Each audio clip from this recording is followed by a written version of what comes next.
How to source videos on Bilibili. First of all, open the app on your device. Once the app is open, tap on the home icon at the bottom left corner to access the main feed.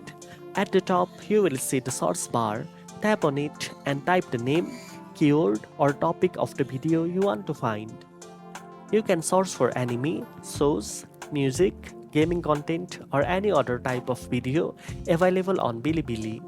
After typing your query, tap the source icon or press enter to view the results. You will also see a list of videos related to your search term.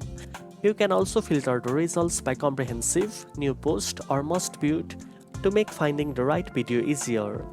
When you find a video you want to watch, tap on it to open and start playing it. You can also follow the uploader or add the video to your watch list for quick access later. Now you know how to source videos on Bilibili.